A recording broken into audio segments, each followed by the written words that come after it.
Here's what they don't tell you about celebrity cleanses. They're usually just dieting disorders with better lighting. Lala Kent briefly showcased a 72-hour water cleanse, a declaration apparently inspired by the great sin of having enjoyed food in Hawaii. The post vanished almost immediately, no doubt because even the vaguest acquaintance with reality would reveal that starving oneself for 3 days is not a wellness practice, but a billboard for disordered habits dressed up as discipline. The spectacle lands with particular weight amid the current frenzy of body-centric scrutiny surrounding other public figures. At a moment when audiences are already drowning in commentary about what women should and should not eat, the decision to glamorize self-denial as virtue is not merely careless, it is exhaustingly predictable. Nothing says empowerment quite like teaching girls that nourishment is optional. The familiar script plays out. Indulge for a moment, then punish the body to fix the indulgence. It is an age-old ritual performed under the guise of detoxing, preferably escorted, one assumes, by a certified water sommelier. The message remains the same. Guilt is mandatory, hunger is aspirational, and wellness is measured by how convincingly one can pretend that starvation is a lifestyle choice. What makes the display especially disappointing is the contrast with the more constructive example she has set in other areas. Public discussions of sobriety and the decision to raise a second child independently once suggested a degree of grounded strength. Yet promoting a 3-day liquid fast while parenting young children projects something far different. An approach that would compromise any adult's health, let alone someone responsible for caregiving, safety, and stability. It also sends a blaring signal to the next generation. Children absorb what they see, and the notion that motherhood pairs naturally with self-imposed deprivation is a lesson no daughter needs. Presenting starvation as self-care is not just poor judgment, it's a disservice to anyone watching. If social media offered a report button specifically for nutritional misinformation dressed as virtue signaling, this would be a worthy candidate. Here's what no one wants to admit about Hulu's new reunion host experiment. Stacey Schroeder's latest turn as Hulu's budding reunion maestro suggests the platform has decided to cultivate its own small-scale Andy Cohen, whether by design or sheer convenience. Hulu appears increasingly eager to position her as its go-to host as it churns out new reality properties, and the upcoming SLOMW reunion looks like the first true test of whether this casting choice is strategy or wishful thinking. Hosting, after all, is not a universal skill. Ariana Maddox has proven herself remarkably capable on Love Island, poised, incisive, and able to ask a direct question without melting into the furniture. Meanwhile, Paige DeSorbo's cameo on the same series demonstrated just how quickly even a charismatic personality can wilt under the heat of a hosting role. Performance, not popularity, separates the naturals from the hopefuls. Stacey's challenge lies in resisting the temptation to turn the reunion into a beautification tour for the host. The audience deserves sharp questions, not soft-focused self-promotion, or an effort to curry favor with the cast. There is every possibility she will manage the task competently. Hulu certainly seems confident, but the imagination can't help drifting towards someone like Danny Pellegrino, who actually understands what viewers want to hear, and carries none of the network's chronic, straight, white, and interchangeable casting bias. Reality television, of all industries, should not struggle so profoundly to elevate LGBTQ and POC talent into visible hosting roles. Yet here we are. The ripple effect of Stacey's ascent does, however, provide an unintentional literary subplot. Shiana Shea's long-standing fantasy of inheriting Cohen's throne continues its slow collapse. Between DWTS Disappointments, a book that barely registered, and now another coveted on-camera role slipping away, the universe seems determined to nudge her gently toward the quiet domestic life she keeps insisting she doesn't want. Not every hesitation about Stacey's hosting prospects involves career envy, of course. Her past, particularly the Faith Stowers policing incident, remains a sticking point for many viewers, Kristen Dute included in that indictment. The shadow lingers even as some argue Stacey has genuinely matured and deserves the grace extended to anyone who has publicly corrected course. Whether redemption outweighs the stain is a matter of personal calculus, but the memory is not easily erased. Production choices surrounding her involvement also raise an eyebrow. For instance, requiring a cast member to change her outfit so the host could remain the sartorial centerpiece suggests an odd understanding of hierarchy. Perhaps Stacey had no say in that decision, but the optics inevitably speak louder than the logistics. In reality, her place at the Cell OMW reunion may owe less to some grand Hulu strategy and more to simple overlap. She was already filming nearby, she knows Marciano, and the arrangement mirrors Nick Viall's involvement in earlier seasons due to his pre-existing ties. Whether this becomes a recurring relationship or a one-off convenience remains to be seen. Stacey may not be the perfect host, the ideal redemption arc, or the future face of televised reunions, but she is, undeniably, interesting to watch. And in a genre built on spectacle, that alone may be the only qualification that truly matters. Here's what no one wants to admit about the new Vanderpump Rules. It feels less like a reboot and more like a counterfeit. The latest incarnation of Vanderpump Rules arrives with all the subtlety of a brand new phone model no one asked for. Shinier, sleeker, aggressively youthful, and unmistakably disconnected from everything that once made the franchise entertaining. The original cast aged, evolved, and spectacularly imploded on cue. The new one looks as if it was assembled in a tech lab, a 3D printed collection of influencer prototypes with algorithm-friendly faces and no shared history to speak of. The branding choice is the first misstep. Calling this Vanderpump Rules suggests continuity, yet what appears on screen resembles a reboot wearing the old show's name like a borrowed costume. A fresh title, something acknowledging Escher while admitting this is effectively a different universe, would have preserved the legacy rather than attempting to graft new characters onto a foundation that belonged to a very specific era. The original run lived and died on its own chaotic terms, especially after the cultural meteor known as Scandoval. Trying to revive it under the same banner only highlights the disconnect. The casting doesn't help. The newcomers are largely established influencers in their 30s, recruited for television rather than discovered slinging goat cheese balls at Sir. They didn't work together, didn't grow up together, and weren't even required to pretend they did.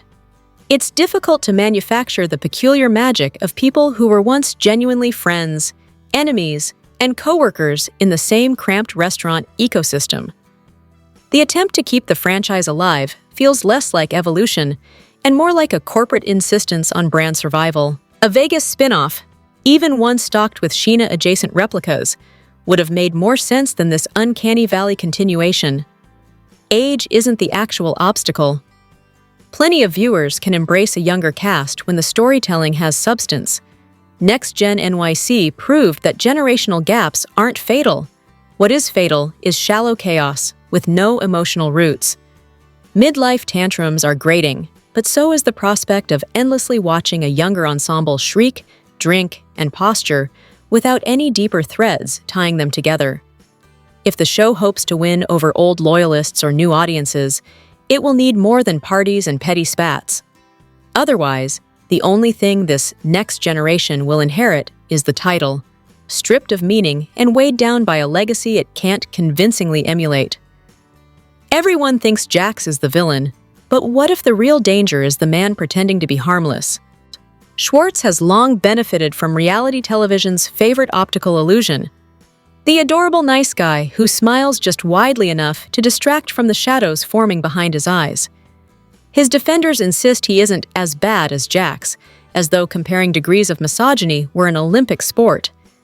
Yet the evidence suggests a man far more unnerving than his more bombastic counterpart.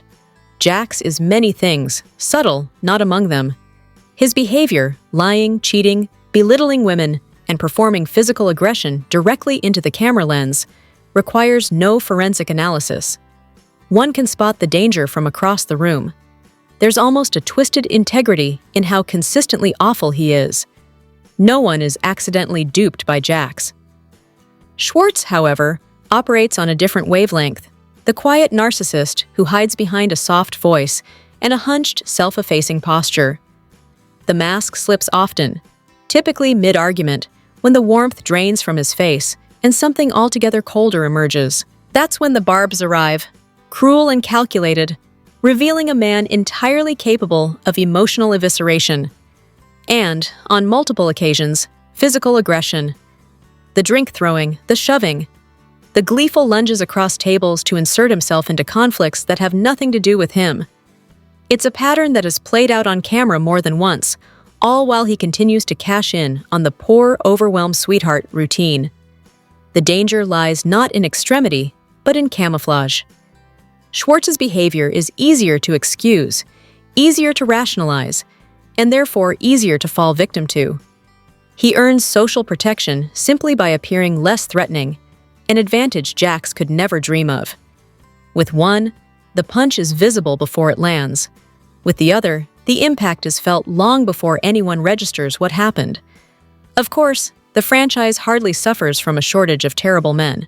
They cheat, they lie, they belittle women, they shield one another from accountability, and they do it with unwavering commitment. Some pose obvious physical danger. Others prefer the quiet, insidious variety. Ranking them becomes an exercise in futility. Each has carved out his own unique brand of awfulness.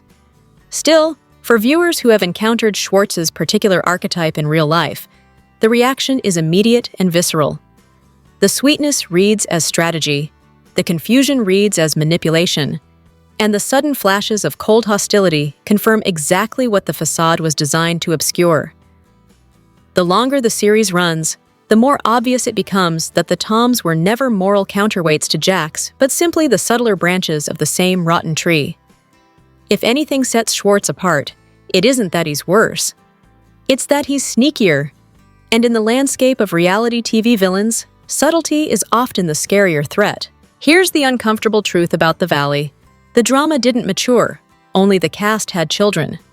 The Valley arrives as the purported heir to Vanderpump Rules, yet somehow manages to feel like the aftertaste of a show rather than the successor to one. Viewers who sail straight from the adrenaline of VPR into this spin-off often discover that the landing is less soft transition and more abrupt drop-off. The opening episodes, in particular, possess all the narrative urgency of a malfunctioning screensaver, slow, repetitive, and strangely proud of it. Season 1 settles into a monotony so committed it could be mistaken for an artistic choice. Season 2, by contrast, corrects the pacing issue by plunging into a darker register, though not the compelling prestige television kind. It is instead the variety where everyone insists on manufacturing the next Lala or Shiana moment, despite universal evidence that lightning, in fact, does not strike on command. Those venturing further encounter the inevitable gravitational pull of Jax, who re-enters the storyline with a familiar cocktail of bluster and selective accountability. His triumphant return home, punctuated by endless declarations about "my house," would be more convincing had he exhibited even a passing interest in paying for it earlier. The spectacle is less comeback and more cautionary tale, prompting some viewers to abandon the season entirely in favor of second-hand updates. Adding to the tonal dissonance is the newfound presence of small children in the blast radius of adult meltdowns. Once upon a time, the chaos was at least self-contained. The cast torpedoed only their own relationships and reputations. Now the shouting matches unfold in front of toddlers, rendering the drama less mischievous and more uncomfortable. The franchise always flirted with dysfunction, but it rarely dragged preschoolers into the scene. Still, a segment of the audience maintains that The Valley offers a certain grounded quality missing from later VPR seasons. After all, nobody honestly expected this cast to behave in their 30s and 40s with the same reckless abandon that defined their 20s, at least not convincingly. And there is, admittedly, a perverse fascination in watching Jax attempt to reframe the narrative by spotlighting everyone's flaws except his own. As public relations strategies go, it is remarkably successful for a man whose chief skill is detonating his own credibility. For anyone unmoved by the early episodes, skipping ahead is reportedly harmless. though some opt to bypass the series entirely in favor of franchises that embrace their absurdity with more confidence. Real Housewives of Beverly Hills offers its own brand of glamorous dysfunction, and Below Deck provides an appealing detour into youthful chaos unburdened by real estate disputes or on-camera parenting. In short, The Valley does eventually find momentum, but only after trudging through stretches that feel like contractual obligations rather than storytelling. The raw ingredients are there. The spark, for now, appears to be on hiatus. Stop pretending this cast is full of misunderstood angels. Someone here is the least awful, but it's not who fans usually claim. The search for the least objectionable member of the Vanderpump Rules universe is, admittedly, an exercise in grading shades of beige, an attempt to identify which chaotic personality has caused the least structural damage to both the cast and the viewing public. Even the supposed fan favorites come with enough caveats to fill a reunion special. Take Ariana, for instance. Elevated to near sainthood post-Scandoval, she entered the series with a distinctly prickly edge. It was almost impressive, a future moral center arriving with the charm of a malfunctioning smoke alarm, yet her early season abrasiveness still pales in comparison to the men, who collectively behave like a social experiment designed to see how far dysfunction can be stretched before it snaps. Much is made of metrics, and in this cast, the barometric reading for decency fluctuates wildly depending on whether one prioritizes fidelity, tone of voice, or general human decency. The women are regularly judged on whether they've ever been mean, while the men are somehow still being invited to group events after years of lying, cheating, manipulating, and, on especially productive days, abusing. By contrast, Katie stands out for the simple fact that she never engaged in cheating, which in this franchise counts as a radical act of moral leadership. Her temperament, however, has often made her an easy target for those who believe stoicism and silence are the only acceptable forms of female behavior. A few outliers, Allie, Beau, Dana, Charlie, emerge as relatively unscathed, largely because they managed to avoid the gravitational pull of the show's moral black hole. Dana and Charlie, in particular, deserve credit for recognizing the cesspool early and backing away before it required a hazmat suit. Some cast members, astonishingly, evolved. Age, or simply exhaustion, has softened Katie, Ariana, and even Stacey. The trio entered the series as if competing for the title of most likely to start a bar fight, yet claim it was self-care. Over time, however, they appeared to mature, pursue stability, and attempt growth. Stacey's arc is particularly notable. She spent years refining the art of strategic self-importance before eventually discovering accountability, or at least a convincing performance of it. Others remain faithfully committed to the persona that made them notorious. Sheena, perpetually in search of validation, fluctuates between endearing sincerity and baffling decision-making. Her low self-esteem, conflict aversion, and exhausting desire to be universally adored often create chaos, though largely of the unintentional variety. Some insist she has a good heart. Others suspect she'd trade it for a compliment from whichever man happens to be holding a microphone. As for Lala, the resume speaks for itself. Affairs with married men, public taunts about a wife's sexual inadequacy, and an unwavering confidence that all of it qualifies as empowerment. The villainy is almost theatrical. Katie, though far from saintly, tends to limit her offenses to interpersonal breaches and a notable hypocrisy regarding girl code, which she has both preached and violated with equal conviction, sometimes multiple times with the same man. If forced to crown the least harmful main cast member, Katie emerges as the reluctant victor by sheer process of elimination. Expand the field to temporary cast members, however, and Charlie wins by a landslide simply for maintaining a functioning conscience. In the end, the question isn't who is good, it's who is least exhausting. And on this show, that distinction is both rare and highly unstable, much like the cast itself. Here's what no one wants to admit about the Scandoval eruption. It wasn't just a scandal, it was a cultural blackout. The Great Scandoval eruption arrived with all the subtlety of a meteor strike, and the collective reaction was essentially to drop everything, employment, relationships, hydration, and stare directly into the flaming crater. Shock doesn't quite cover it. Disbelief was the prevailing national sport for several days. In hindsight, there were a few breadcrumbs scattered through earlier episodes, but no one was treating those clues as anything more than the usual reality TV misdirection. When the truth landed, it landed with seismic force. The frenzy began the moment the news alert flashed across screens. People remember exactly where they were when it happened with the same solemn precision usually reserved for world-altering events. Phones became permanent extensions of hands. Workdays evaporated. Explanations to confused coworkers were deemed impossible because there simply wasn't enough time to recap the absurdity in full. Entire households reported partners forming unofficial support groups, wondering when, if ever, their significant others would reemerge from the digital trenches. The timing only intensified the spectacle. The season was already airing, so the announcement that cameras were being picked up again created an electric sense of witnessing history in real time. When footage surfaced of cast members filming the fresh fallout, production running around in the background, former enemies suddenly united like wartime diplomats. It confirmed that the show itself was scrambling to keep up with the scandal's velocity.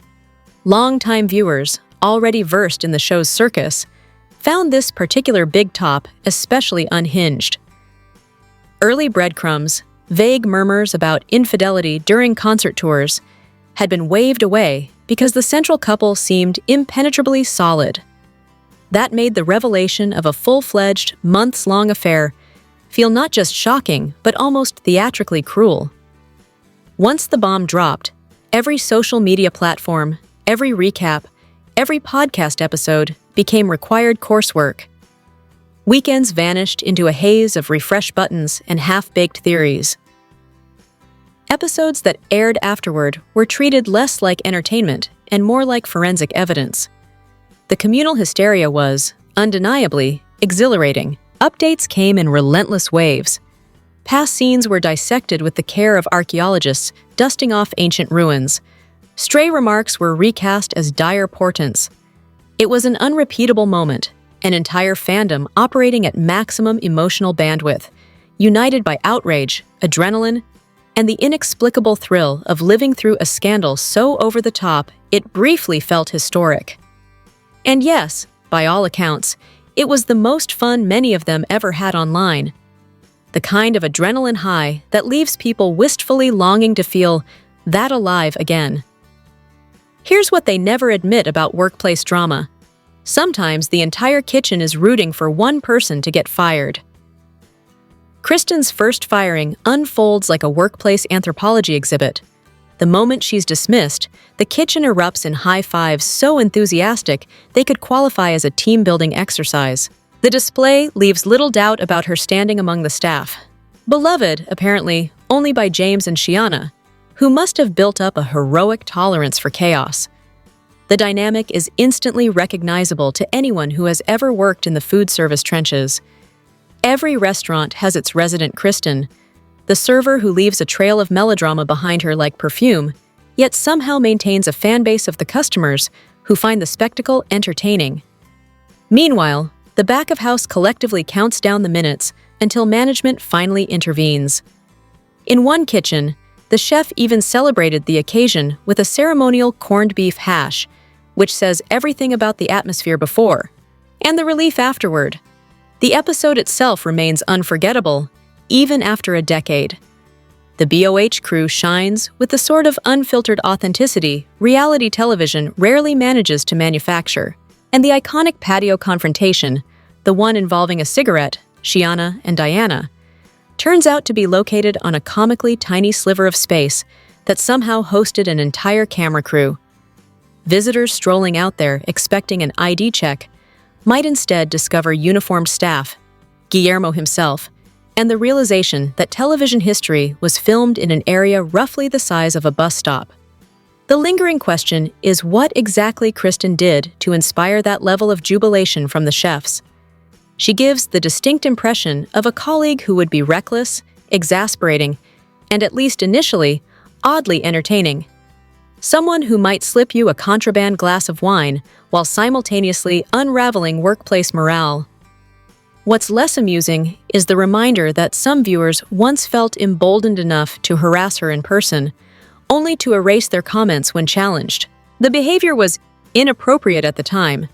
In an era of heightened parasocial fixation, it is even more unsettling. Whatever one thinks of Kristen's televised antics, she was young, under scrutiny, and, by all accounts, has spent significant time in therapy.